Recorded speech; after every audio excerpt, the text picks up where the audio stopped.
I remember that icy evening when, under the veil of dusk, I, Adeline Caron, finally stepped over the threshold of the ancient manor Le Petit Oiseau.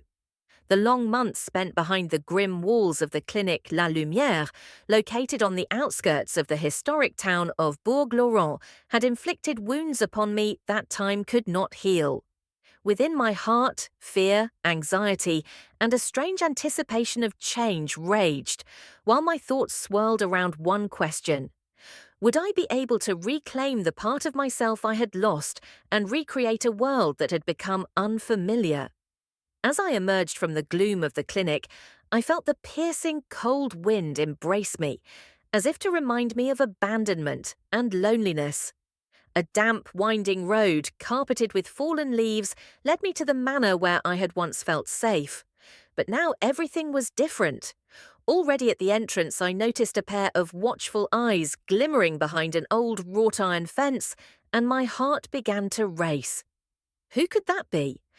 What premonition lurked behind these ancient walls? I asked myself, trying to comprehend what awaited me inside. Memories relentlessly brought back the image of my late father, Gabriel Caron, a gentle, wise man whose warm gaze always gave me strength. His untimely death, shrouded in mystery, left me with an indescribable pain and doubts. Was his departure merely a tragic accident, or were there darker intentions behind it? These questions had haunted me ever since I lost the one person for whom home had been a true refuge. Stepping over the threshold, I felt the cold stone floor greet my bare feet, as if reminding me that no comfort could be found here. Every element of the interior, from the flickering chandeliers in the dim light to the quiet creaks of the old wooden floors, spoke of a past filled with suffering and forgotten secrets. I slowly walked through the narrow corridors, trying to gather my scattered thoughts, while in my head echoed my late mother's words. Be strong, my child, even when darkness surrounds you. Yet on that evening, even these gentle admonitions seemed distant and almost unreal. Suddenly, as if emerging from the shadows of the past, a tall silhouette appeared before me. A man in a sharp suit, with a cold and penetrating gaze, turned out to be my stepfather, Victor de la Roche. His appearance pierced me like a blade, and there was something ominous in his voice. Adeline, you have finally returned. Every word he uttered fell like a verdict, affirming that now I must submit to the new order he had established. I stood frozen, unable to utter a single reply. Why had everything changed so drastically? Where was the truth I had long dreamed of? I whispered almost inaudibly against the relentless tapping of rain on the manor's windows. Victor de la Roche maintained his cold gaze on me as he continued. The world is changing, my child, and here at Le Petit Oiseau I will impose a new order.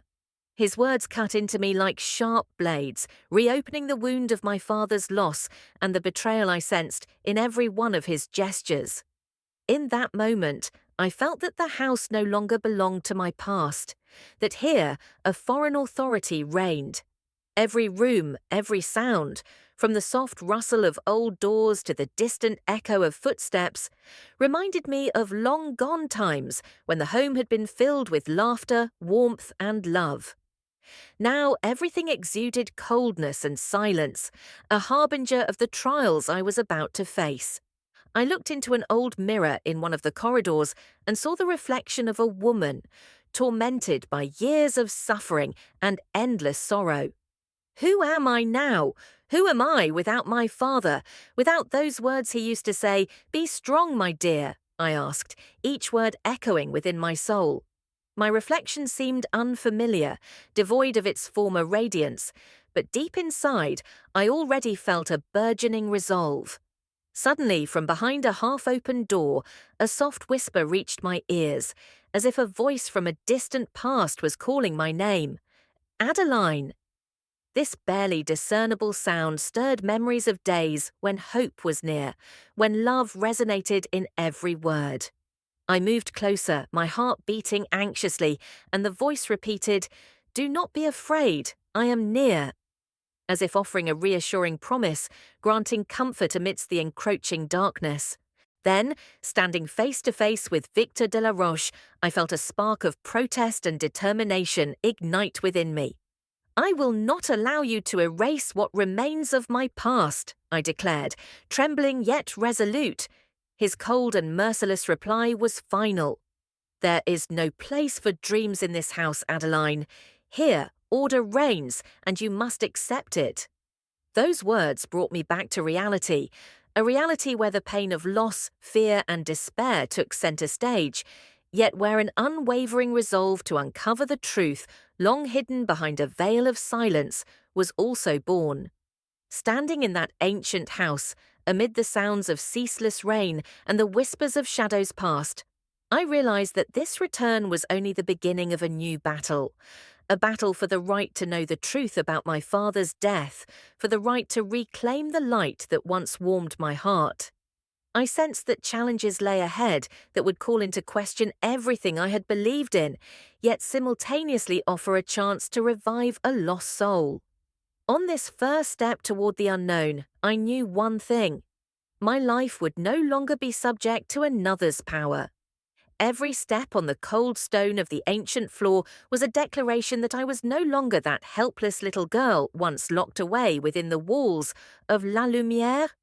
This was the beginning of my journey, a path in which every moment was imbued with pain, doubt, and, at the same time, a fierce flame of determination. Only a few days had passed since my return, yet the feeling of alienation in Le Petit Oiseau only grew stronger. Every morning began with an unbearable sense that I did not belong to this place, that every corner was filled with a sinister energy, and that every sound was a secret warning. The pain of loss still resided in my heart, but now it intertwined with an increasing fear of Victor de la Roche, my new master. Morning light filtered through dusty stained glass, bathing the hall in a cold glow as I once again met my stepfather's gaze. His face, chiseled with strict lines and framed by streaks of grey, radiated authority and firmness. "Adeline," he said in a measured tone, "the time for old habits must give way to order," his words falling like an inevitable verdict, utterly devoid of compassion. I stood in the doorway of the corridor, trying to gather my thoughts, and my inner voice quietly cried out, "Why are you so cruel? Where is the love, the warmth I remembered from childhood?" But there was no answer, only the cold indifference in his eyes, which reflected not a trace of empathy.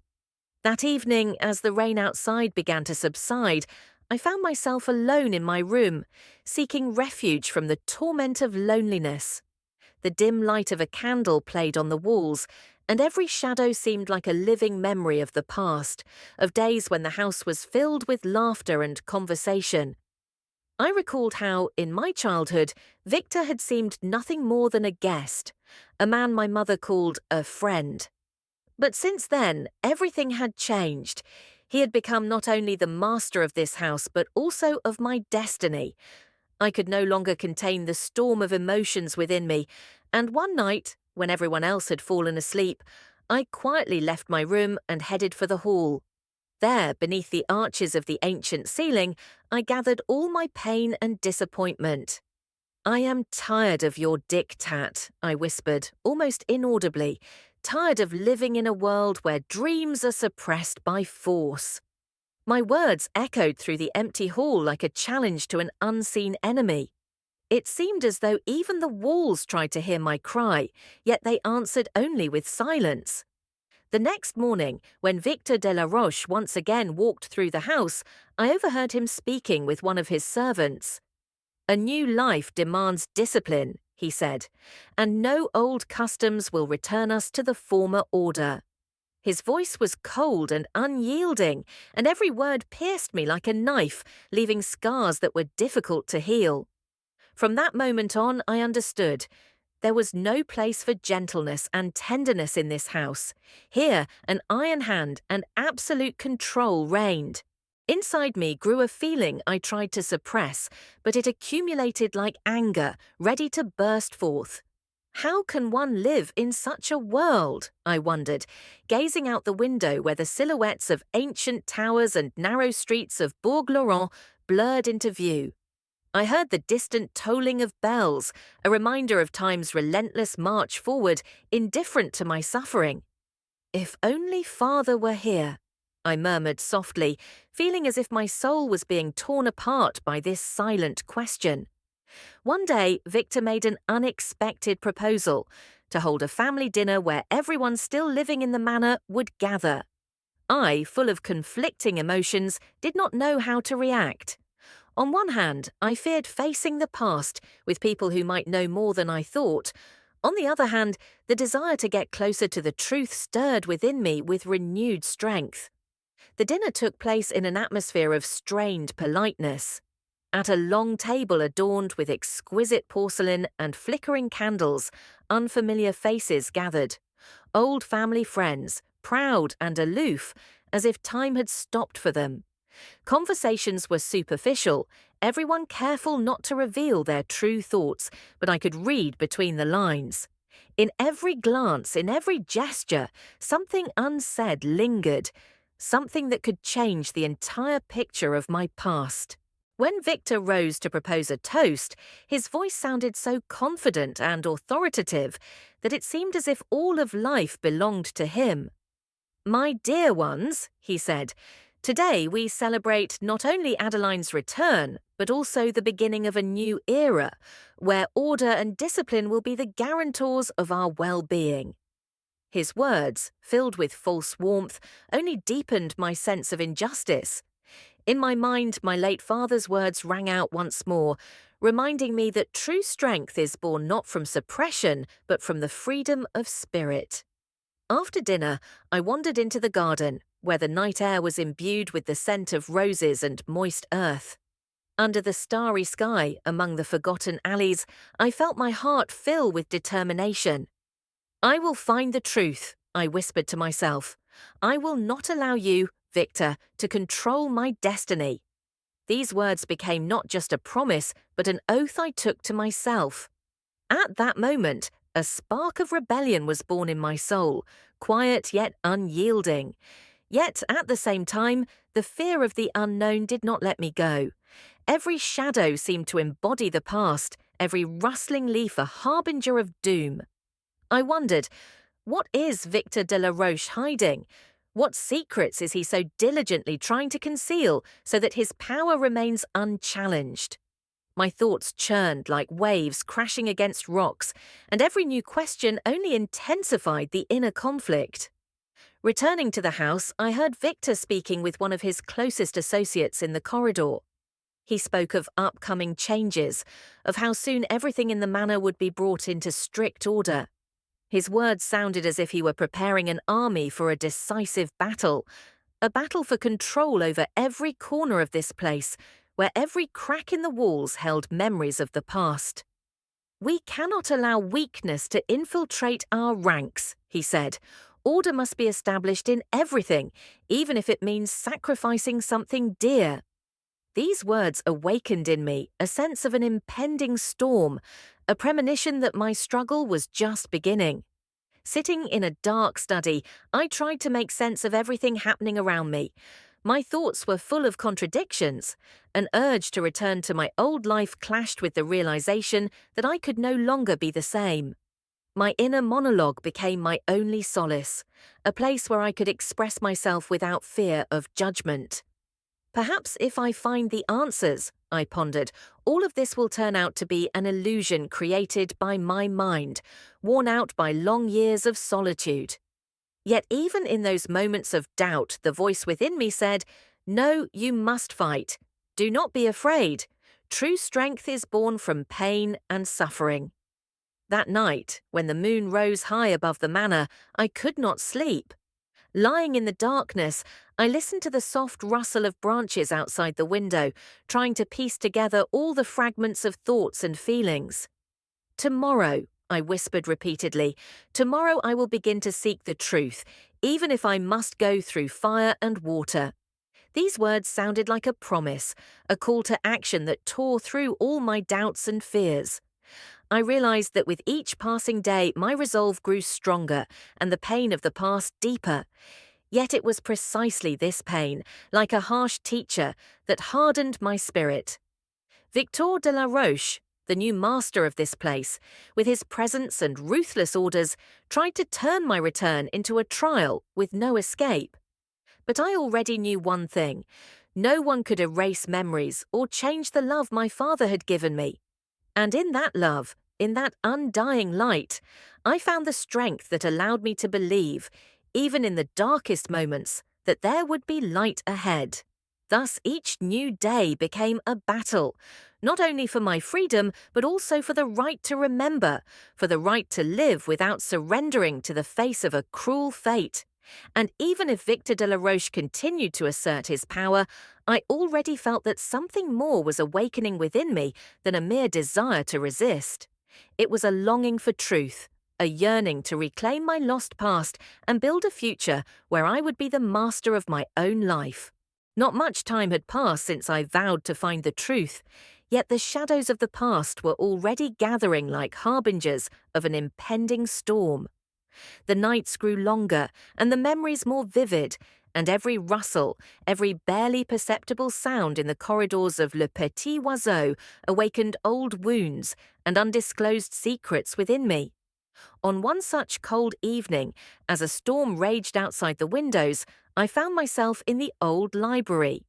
Here, among dusty tomes and yellowed pages, I hoped to find any clues that might shed light on the death of my father, Adeline Caron. The silence of the library was broken only by the soft ticking of ancient clocks, marking the passage of time that seemed to have stopped here forever. I slowly perused the books when, on one of the shelves, my gaze caught a worn diary. Its leather binding bore the marks of time. Carefully opening it, I began to read entries penned by a hand that could have belonged either to my father or someone who knew him better than any of the living. Every line of the diary was imbued with pain and hope, fear and determination. Within its pages, names, dates and events appeared. Details I had never heard of before, yet which seemed to hold the key to unraveling the mystery. These words, they seemed to whisper something important to me, I thought, feeling my heart beat faster.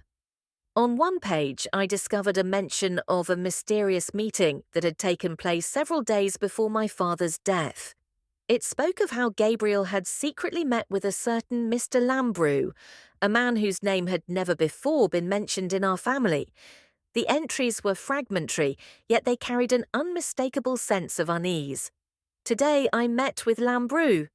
His words are full of enigmas and hints of dark deeds. He claimed that the world, as we know it, is but a mask concealing a horrifying truth. I can only hope that I will find a way to stop the coming storm. I could not help but feel an icy chill envelop my soul, and at the same time, a resolve began to awaken within me. I must find this Lambrou, learn what became of their meeting, and understand exactly what my father meant by the storm that was looming over us. With each page I read, it became increasingly clear that my father had been involved in something far greater than mere family disputes. His life, filled with secrets and clandestine meetings, unfolded before me like an open book demanding to be deciphered. Outside the library, the wind grew even more malevolent, as if trying to drive me away from uncovering my destiny. I gently closed the diary and, listening to my own thoughts, decided that there could be no more delay in seeking the truth. A plan had already taken shape in my mind: to find mentions of Lambrou in the old family archives, trace his footsteps throughout the manor, and perhaps even meet someone who had once known him personally. But nothing was that simple. In every room, in every corner of Le Petit Oiseau, I felt the presence of something unseen, as if the house itself guarded its secrets and would not allow anyone to delve into its depths. I began to notice that I was being watched, a quiet gaze at first, then an almost imperceptible presence, as if the ancient walls whispered to me, "Do not seek the truth, leave the past in peace." These sensations filled me with turmoil. On one hand, a desire to unravel every mystery, and on the other, a fear that the truth might be far more terrifying than any of my imaginings. That same night, I stepped out onto the porch, where the cold air and the sound of the wind seemed more genuine than the lies hidden deep within the house. Under the starry sky, I felt all my worries vanish for a moment, replaced by a profound sadness and memories of the days when my father told me about his secret meetings with people whose destinies were shrouded in darkness. "Why couldn't you have told me the whole truth?" I silently cried to the night, hoping that the wind would carry my words to his departed soul. At dawn, as the first light illuminated the outskirts of Bourg-Laurent, I decided to begin my search. First, I headed to the old office, where, according to rumors, documents and letters left behind by my father were stored. Amid dusty folders and yellowed scrolls, I found several letters mentioning Mr. Lambrou. Each letter was signed with different names, yet a single thread ran through them all. Hints of a meeting that could change everything. Reading those lines, I felt a storm of emotions brewing inside me. Who is this Lambrou, and what role did he play in my father's fate? The questions seemed endless, gnawing at me. My heart demanded answers, and my mind, filled with anxious thoughts, demanded evidence. Every letter, every encrypted fragment of information reminded me that the truth was hidden in the details, in the minutiae that one could easily miss if not listening to the whispers of the past. Meanwhile, Victor de la Roche continued to assert his silent control over the house. His presence felt everywhere. I realized that his intentions might not be merely about establishing order, but also a means to conceal his own dark secrets. In his cold gaze and silent demeanor, I began to discern hints of fear and uncertainty hidden beneath the mask of a flawless master. Perhaps his interest in my return and in the search for the truth about Gabriel Caron was connected to something he himself wished to keep in the shadows. Returning to my room late that evening, I felt the heavy burden of realization. My battle was not limited to a fight against personal demons. It was a struggle for memory, for truth, for the light that my father had once bestowed upon me. I made up my mind. I would stop at nothing until I uncovered the whole truth, even if that meant confronting Victor de la Roche and his hidden forces. Lying in the darkness, I whispered to myself once more, "Tomorrow a new day will begin, and I will take yet another step toward the truth." These words, sounding like a vow, became a quiet anthem that sustained me in my struggle against the shadows of the past. And although the unknown beckoned with its mystery and danger, I could no longer turn back. My soul demanded the unveiling of all secrets, even if the road to the truth was paved with thorns and fragments of shattered dreams. The night found me in cold silence as the stars shimmered above the manor like icy sentinels. I could not sleep. Thoughts of the day's discoveries and strange letters kept me restless. In the quiet of my room, distant footsteps echoed, and I felt an inner turmoil, a burning impatience to know the truth. Deciding that the day must dawn with revelations, I quietly left my room and made my way to the small parlour, where, according to rumours, those who might know more about my father's past gathered. There, in the half-light of the old hall, Isabella, an entrusted confidant and a long-time family friend who had always struck me as somewhat enigmatic, was already waiting for me. Her deep brown eyes, full of understanding and sorrow, met mine, and she softly said, "Adeline, I knew you wouldn't find peace until you learned the whole truth. We have long tried to find evidence, but now the time has come to tell you everything." I sat opposite her at a table covered with a thin layer of dust and ancient scrolls. My hands trembled with excitement, and I quietly asked, "Isabella, tell me what you know about Mr. Lambrou and his connection with Gabriel. Why did my father hide this truth?" Isabella took a deep breath, as if gathering her thoughts, and replied in a voice that was soft yet filled with bitterness. Many years ago, when Gabriel was just starting his career in business, he entered into a mysterious agreement with Lambrou.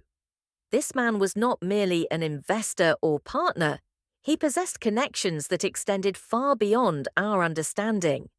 Lambrou wielded a power that many considered unacceptable, and his influence reached into the most secret corners of European nobility. I leaned forward, unable to take my eyes off Isabella. But what happened next? Why did father never speak of this openly? Her eyes darkened, and she said quietly, Gabriel knew that his involvement in these matters could cost him his life, and perhaps the lives of those he loved. He promised me that if something unforeseen happened, I must keep his secret to protect his honor and our family. But then everything went wrong, far from what he had planned. He began receiving threats, and soon his business ties with Lambrou ended in tragedy. At that moment, Victor de la Roche entered the room silently. His steps were assured, yet his voice carried an icy restraint.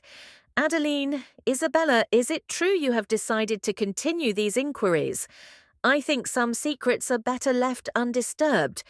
I stood up, feeling anger and pain rising in my chest. Victor, I will no longer tolerate your silence and evasions. My father deserved the truth. What are you hiding from me? Why are you so reluctant to let me learn about his past? Victor looked at me coldly, his voice becoming steady, almost emotionless. Adeline, you do not understand. The truth you seek may shatter everything we have built in this house. My duty is to maintain order, and I will not let you destroy it, even if you believe you are pursuing justice. Isabella interjected, her voice quiet yet firm. Victor, there is no reason to hide the truth under the guise of order. Your secrets and fears do not protect us. They only continue to wound. Adeline deserves to know what really happened. A heavy silence fell over the room, broken only by the distant sound of rain outside. Victor paused for several seconds, then quietly said, Very well, if you insist, I will tell you everything. But remember, Adeline, the truth is often more bitter than the worst of fantasies. I stared intently into his eyes, feeling my determination blend with a thirst for truth. He continued, Lambrou was a man who secretly controlled many affairs in Europe. Gabriel entered into a business partnership with him, hoping it would bring prosperity to our enterprise. But soon, Lambrou realized that your father possessed knowledge capable of ruining his plans. He began blackmailing Gabriel, demanding that he partake in dubious deals. Gabriel tried to refuse, but then received threats. And so, on the night when the irreparable happened, an incident occurred, and Gabriel was found dead. My fists clenched, and I asked, struggling to hold back tears, Are you saying that father was killed because he refused to submit to this man? Victor nodded, but his gaze was filled with complex emotions I had not expected from him. Yes, but it doesn't end there. Those who supported Lambrou were willing to do anything to maintain their power. And if you knew how deeply these connections were woven into the fabric of our society, you would be deeply troubled. I tried to protect you and preserve this house so that you would not suffer from this struggle, but now I see that my silent control has only made matters worse. I turned away, feeling a storm of emotions overwhelm me. Isabella quietly approached and, gently placing her hand on my shoulder, whispered, Adeline, the truth always sets you free, no matter how bitter it may be. Your father wanted you to know the truth, and now you stand on the threshold of its discovery. After that, Victor, as if realizing that further argument would not bring reconciliation, added quietly, All I can say is, be cautious. Not every truth brings relief. Sometimes it only deepens the pain. But if you are ready to accept the consequences, I will not stop you. I looked at Victor, then at Isabella, feeling a new spark of determination ignite within me. With a heart scorched yet with clear resolve, I declared, I must know so that I can free myself from these shadows. Father did not deserve such an end, and I will not allow his memory to be stained by lies and fear. If the truth is as you say, let it come to light. The dialogue continued for a long while. Words filled with pain, anger, and unwavering determination resonated throughout the room. Every confession, every revelation seemed to draw me closer to the truth I had long sought. That night, under the sound of rain and the flickering of ancient chandeliers, Isabella, Victor, and I confronted a past that turned out to be far more complex and terrifying than I could have ever imagined. When the clock struck midnight, calm settled over the room. Yet inside me the fire still burned, the fire of a desire to unravel the mysteries hidden behind masks and promises, and to find in this labyrinth of betrayal a path to liberation. Several days have passed since that fateful night when Victor's and Isabella's words echoed in my heart. I felt within me an overflow not only of the pain of loss, but also a new drive to uncover what lay behind the veil of secrets that shrouded my father's life. Every morning began for me with determination and a disquieting premonition. Around every corner of this ancient manor there might be a new clue, or conversely, another fragment of my shattered world. On this gloomy day, I decided to visit the old archival room where, according to rumours, the family documents and letters left by Adeline Caron were stored. I walked along the narrow corridors of Le Petit Oiseau, feeling the invisible gazes upon me, as if the house itself were trying to keep its secrets. With trembling hands, I opened the massive oak door of the archival room, and before me unfolded an atmosphere of oblivion. Dusty scrolls, yellowed folders, and shelves crammed with old papers. "Adeline," a voice softly echoed, as if coming from the very depths of the room, "are you here to find answers?"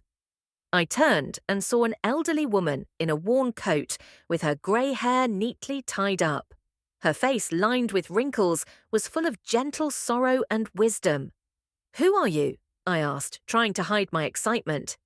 "My name is Eleanor," she replied. "I was close to your father when he was just beginning his journey, and I know that you are seeking the truth. Do not be afraid, child." Her voice trembled, but it carried a note of assurance. "I will help you unravel what has been hidden from you all these years." We sat at a large antique table covered with parchments and writings. Eleanor began to speak, as if turning the pages of a long-forgotten book. "Gabriel was not merely a businessman, he sought to change the world," she began. "His ideals and dreams were grand, but they had to confront an insurmountable shadow. Mr. Lambrou, whom you know as Lambrou, was only the tip of the iceberg of the secrets in which he became entangled. He possessed connections capable of destroying lives." I listened to her every word, feeling an icy chill coursing through my veins. A silence fell between us, broken only by the rustle of pages and the soft tapping of rain against the windows. "Eleanor," I interrupted her, "tell me, why did father remain so silent about this? Why did he not want me to know about his affairs?" "Because," she sighed, "the truth can be too bitter to reveal from the very beginning. Gabriel knew that if the truth were to come out, it would plunge us all into chaos. He wanted to protect you and our family from the dark forces that weave their nets in the most unexpected places." At that moment, the archival room's door quietly opened, and a young man entered with an intense gaze and a scroll in his hands, sealed with an ancient family crest. "Excuse me for interrupting," he said, his voice deep and confident. "My name is Sebastian. I have long been searching for Eleanor, and I was told that she knows much about Adeline Caron." Eleanor nodded gently, and Sebastian stepped closer, placing the scroll on the table. He extended it to me. "This document, found among your father's papers, contains information about his final affairs and how Lambrou influenced his life. I hope it will help you understand why everything happened as it did." I accepted the scroll, feeling a tremor run through my hands. Looking at Sebastian, I asked, "Sebastian, do you really know what transpired between Gabriel and Lambrou? What exactly happened on that fateful night?" He sat down opposite me and, clasping his hands, began to speak, his voice full of sorrow and resolve. My father, like yours, was involved in this dangerous world. Lambrou would stop at nothing to maintain his power. Gabriel tried to break free from this circle, but his dreams proved incompatible with a ruthless reality.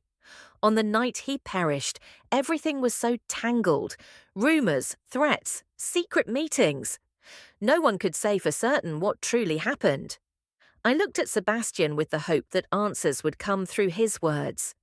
"And what, in your opinion, was the final straw?" I asked softly. Sebastian's gaze lingered, as if recalling events that had left an indelible mark on his memory. "They say that at that hour, Gabriel tried to break off a deal that could have destroyed not only him, but many others. Lambrou then decided that he could not be left unpunished, and—" his voice faltered, a glimmer of tears shining in his eyes, "and he paid the ultimate price." Eleanor, looking at me with compassion, added, "Sometimes the truth is more complex than any fiction, Adeline. Your father loved us all, and his death became a tragedy provoked by forces we could scarcely have imagined. I understand how much this hurts, but know that every speck of truth comes at its own cost." I sat there, feeling my soul torn again between the desire to know everything and the fear of what I might hear. An inner monologue churned within me. Perhaps the truth will set me free, or perhaps it will remain a curse forever. At that moment, Sebastian spoke again, his words quiet but determined. "Adeline, if you decide to continue down this path, know that I am ready to help you. In the archives, I discovered another encrypted record that might shed light on that night. But be careful. The world you're about to plunge into does not forgive mistakes." I looked at him with gratitude, feeling a new spark of hope ignite within me. "Thank you, Sebastian," I said softly. "I want to know the truth, no matter how bitter it may be." Eleanor smiled gently, and her eyes filled with kindness. "Then start with this scroll. It contains names, dates, and places that may point the way to the solution. But remember, some doors only open when the heart is ready to accept the truth." That evening, as the archival room once again fell into silence, I remained alone with my thoughts and the new documents, as if I had been given a key to secrets I had never suspected. I understood that a long road lay ahead, a path full of dangers, betrayal, and perhaps new allies. But I was ready to risk everything to uncover the truth that had long smouldered deep within my soul. A new day met me under grey clouds and a sense of impending danger. After a night filled with discoveries and the whispers of old secrets, I felt that every new document and every line of ancient letters resonated deep within my soul. Questions swirled in my mind, answers that promised to change everything, while the fear of the unknown mingled with an unquenchable thirst for truth. Early in the morning, I once again made my way to the archival room. The weak light of the window lanterns, breaking through the murky veil of rain, cast eerie shadows on the dusty shelves. Sebastian was already waiting for me at a large wooden table, his gaze focused and anxious, as if he knew that the day would bring something important. "Adeline," he said quietly as I entered, "I have discovered another document. Its contents may shed light on the events of that fateful night. But I warn you, this is not just a piece of paper. It's a key to those places where power and betrayal intertwine." I stepped closer and carefully accepted the rolled-up scroll, feeling my hands tremble. At that moment, Eleanor joined us at the table, as if sensing the storm building in the air. "This scroll," she began, "is written in an old hand that is difficult to decipher without proper training. But I will help you, Adeline. We must work together to unravel this message." We unrolled the document on the table, and before us lay a map marked with points, dates, and encoded messages. Each mark promised a meeting, and each number signified an event long forgotten. "Look here," I noted, pointing to one of the marks. This indicates an old estate on the outskirts of Bourg-Laurent. Perhaps that's where the people connected to my father's affairs once gathered. Sebastian leaned over the map and added, "Exactly. This point corresponds to a date noted in one of the letters. If we can reach that place, we might find even more evidence. But be careful. Lambrou and his accomplices may not be ready for their secrets to be exposed." At that moment, a loud knock sounded at the door of the archival room. Eleanor rose to answer, and through the doorway entered a middle-aged man with a piercing gaze and a stern demeanour. His attire spoke of high society, yet his eyes revealed both weariness and resolve. "Pardon the intrusion," he said, addressing us directly. "My name is Armand Durand, and I have information that could aid in the investigation into Gabriel Caron's demise." My heart began to race. Armand looked confident, his voice calm, yet tinged with hidden sorrow. "Please tell me," I urged, "what is it that you know?" Armand, with a slight uncertainty, yet a determined look, replied, "Your father was entangled with dangerous people. Lambrou, whom I suspect, is not the only one holding the keys to his secrets. Many years ago, I worked on a case that led me into his circle. Now I have received information that on that fateful night, an exchange took place that could have been decisive. I know of a small villa on the outskirts of the city where those involved in the scheme met in secret. Perhaps there, records and documents were kept that not only confirm Lambrou's guilt, but also reveal other dark dealings." Eleanor looked at Armand in astonishment. "This is incredible! But how did you come by such information?" A slight blush touched Armand's cheeks as he answered, "I have long been searching for the truth after losing a close friend under similar circumstances. Over the years, I gathered many clues, but I could not piece them all together. Now, as fate has brought us together, I am willing to share what I know, if you are ready to take the risk and go there." My thoughts whirled in a storm of fear, hope, and anger. Yet the desire to know the truth outweighed all doubts. "I agree," I said softly, "but we must proceed with caution. If the truth is as you claim, it could shatter not only my father's memory, but the lives of many." Sebastian nodded in agreement. "We are not alone in this struggle. There are others who do not wish for the past to resurface. Lambrou will stop at nothing to preserve his secrets." Armand continued, "The meeting is set for tomorrow at dawn, near the Villa La Belle Époque. We must be prepared. I can provide transportation, but you must bring only the essentials. Let's not waste words. Each one here could prove fatal." At that moment, footsteps were heard at the door. Victor de la Roche entered the archival room, his gaze cold and insistent, his voice as authoritative as ever. "What is going on here?" he demanded, addressing everyone. "Adeline, I hope you are not about to make things worse with your inquiries. Some secrets are better left undiscovered." I raised my head, meeting Victor's gaze steadily. "Victor, I can no longer live in ignorance. My father deserved the truth, and I intend to find it, no matter how many obstacles you place in my path." Victor frowned, and a hint of regret coloured his tone as he said, "You do not understand, Adeline. There are things best forgotten. Once you walk down this path, there is no turning back. I think you should reconsider before destroying everything we have so painstakingly built." Armand shot Victor a challenging look. "I did not come here to create problems, but to give you a chance to learn the truth. And if it is as terrible as you claim, perhaps it is time to face it." Victor stared at me silently. Then, after a heavy sigh, he said, "If you insist, then proceed with caution. But remember, every door you open could be your last." After his departure, a tense silence settled over the room once again. I felt a fierce turmoil within me, fear and determination battling for the right to know the truth. Eleanor gently touched my hand and said, "Be strong, Adeline. No matter how bitter the truth may be, it always brings freedom." I nodded, realizing that there was no turning back.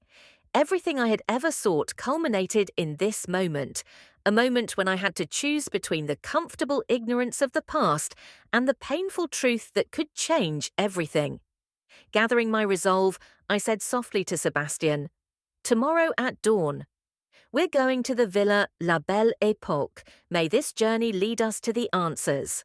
Armand met my gaze and said, "Remember, Adeline, sometimes the truth is heavier than death itself.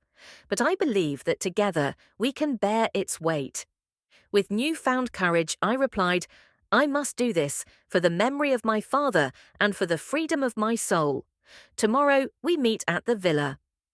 Thus ended that eventful day, filled with anxiety, doubts, and determination.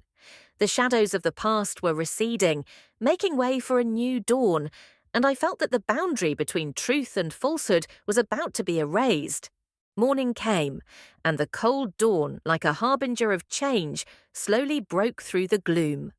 I, Adeline, stood at the threshold of the old estate La Belle Époque, feeling the trembling rays of the sun penetrate my heart, even as they filled it with anxiety. All around was quiet. Only the rustle of the wind and the faint murmur of the distant city disturbed the serene silence. On the veranda, a small group had already gathered: Sebastian, Armand, and Eleanor. Each of us carried a mixture of determination and fear of what might be revealed today. We exchanged looks full of unspoken words and, as if silently agreeing, moved inside the estate. In the main hall, where once grand receptions were held, all attention immediately turned to a huge writing desk covered with a layer of dust and abandoned papers. Here, it was said, archival documents were kept, remnants of those mysterious events whispered about in the corridors of the manor. "Look," Sebastian said softly as he carefully opened one of the ancient folders. "It appears there are records of the meetings held on that fateful night."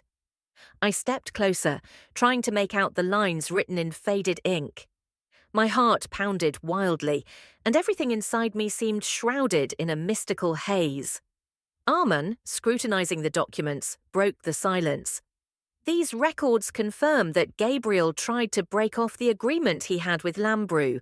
They mention names, dates, and even the meeting place, yet much remains encrypted." "What exactly was he trying to change?" I asked, glancing at Eleanor, whose eyes reflected both pain and memories. "It seems," Armand replied, "that Gabriel knew if the deal were to be completed, the consequences would be catastrophic for everyone involved. He attempted to warn some people, but Lambrou refused to accept any denials."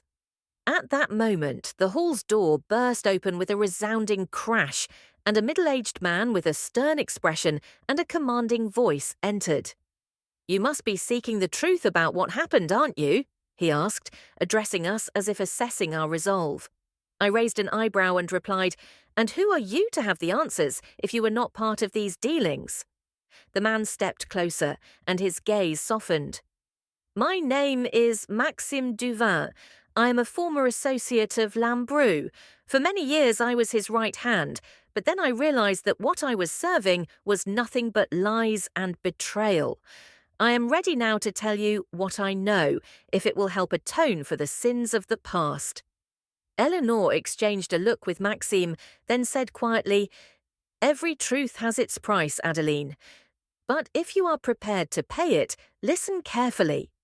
Maxime sat down at the table beside us and, lowering his eyes onto the stacks of documents, began to recount.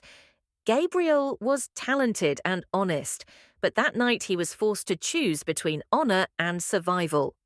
Lambrou demanded that he join a series of dubious deals involving money obtained by illegal means. When Gabriel refused, Lambrou set a trap. At the scheduled meeting, he was betrayed and killed. I clenched my fists, feeling tears well up at the corners of my eyes. But rather than giving in, I asked, "Maxime, why did you decide to reveal everything now? You could have remained silent for the rest of your days." Maxime lifted his gaze, his voice trembling with pain. "I grew tired of living in Lambrou's shadow. I witnessed how innocent people suffered from his thirst for power, and how my own duty was slowly destroying me from within. Today, I want to atone for my mistakes and give the truth a chance to ignite, even if it is bitter. A tense silence filled the hall, and for a moment it seemed as if time had stopped. Then Sebastian broke the quiet. These documents mention yet another meeting. The date and time match what Maxim described. Perhaps there we can find further evidence. But where is this meeting? Eleanor asked softly.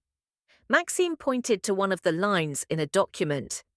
It refers to a small hangar on the outskirts of the villa. It was there, in a secluded place, that the final, decisive meeting took place. It is there that everything happened which changed all of our fates. I took a deep breath and, gathering all my strength, said, "We must go there. I can no longer live in ignorance. Every document, every word here is a key to the truth my father so desperately wanted to protect." At that moment, Maxim rose and, looking directly into my eyes, said, "Be cautious, Adeline. Those who once orchestrated this deal will not allow you to uncover the truth without a fight, but if you are ready to risk it, I will support you until the end." Short, determined voices then filled the room. "We are together," Sebastian said quietly, "and no secret will remain unrevealed."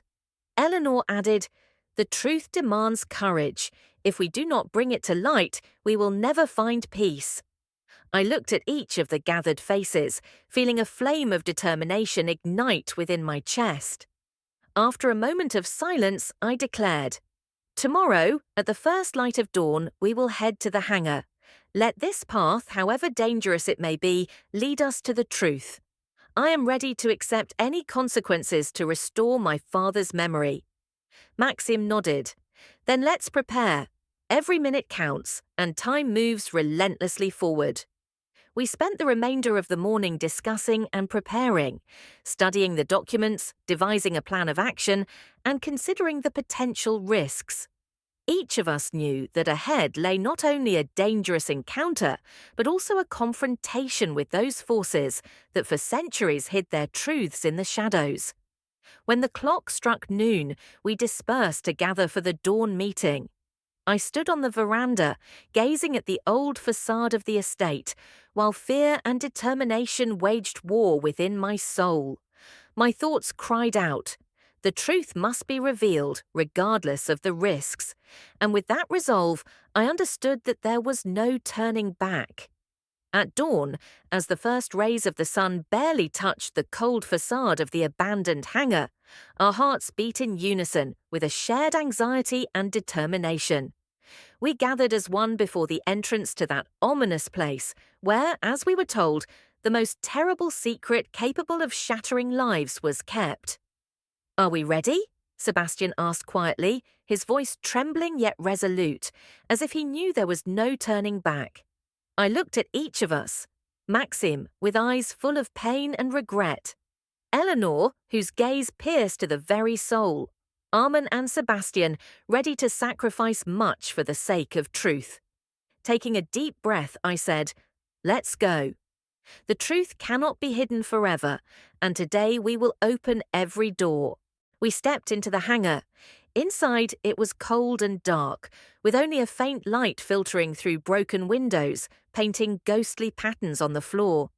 In the distance, footsteps echoed, and as if the darkness itself had come alive, figures in dark coats and hats appeared before us. "Who are you?" I demanded loudly, my voice echoing throughout the space. One of the strangers stepped forward, his voice low and mocking. "We are the guardians of the secret you, the bold, are about to destroy. You should not meddle where your lanterns do not shine, Adeline." At that moment, Maxim signaled for us to take a defensive position. Armand said quietly, "We came for the truth, and nothing will stop us. Your threats won't change what has long been predestined." A verbal duel began, each voice reflecting deep pain, anger, and determination. One of the guards, a man with an icy gaze, addressed us. "Lambrou demanded silence, and your father paid for it with blood. You cannot mend the past by shattering its secret."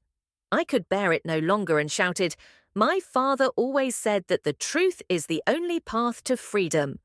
And if you wish to imprison his memory, then you will have to face my fury. Word after word, voice after voice, we exchanged reproaches and accusations. In the silence of the hangar, the sound of footsteps, the beating of hearts, and the mounting tension resonated like a string about to snap. Then suddenly there was a loud crash, and one of the guards attempted to approach us. But Maxim, without hesitation, grabbed him by the hand and coldly declared, "That act will cost you not only your life, but all honor." Soon the situation escalated into an outright confrontation. In the dark expanse of the hangar, a struggle erupted. Our voices merged into a single hymn of truth, and the sounds of blows, shouts, and the clamour of combat became symbols of the fight for liberation from the tyranny of the past. Each of us understood that the truth must be paid for, and today we were ready to pay that price. Finally, when the chaos reached its peak, one of the guards, his voice trembling, said, "Lambrou, he always said that nothing is eternal. If you want to know the truth, then follow me." This confession left us astonished. Armin immediately reacted. "What do you mean?" he asked, stepping closer. The guard froze, then continued softly. "At the back of the hangar there is a safe. Inside it are recorded all the deals, all the crimes, proof that your father tried to stop Lambrou. But be careful, this truth may destroy not only you but everyone around you." We exchanged glances. At that moment I felt a fire ignite within me, a fire long hidden in the shadows of pain and loss. We followed the guard deeper into the hangar, where, behind a thick metal door, lay the safe, as if guarding the fate of many generations. "Open it," I said firmly. "Let the truth come out." The guard, trembling, entered a code that seemed long forgotten in the whirlwind of events. The safe door swung open with a dull thud, and before us lay a pile of documents, ancient contracts, and correspondences that exuded history and tragedy. "This is it," whispered Sebastian as he skimmed through the papers. At that moment, the guard's voice sounded again, almost timidly. "Now the truth belongs to you. But remember, the truth does not always bring relief. It may well be the beginning of a new nightmare." We exchanged looks, and I declared, "We are ready to accept the truth. Now it is time to put an end to this darkness." In that instant, the collision of shadows reached its climax.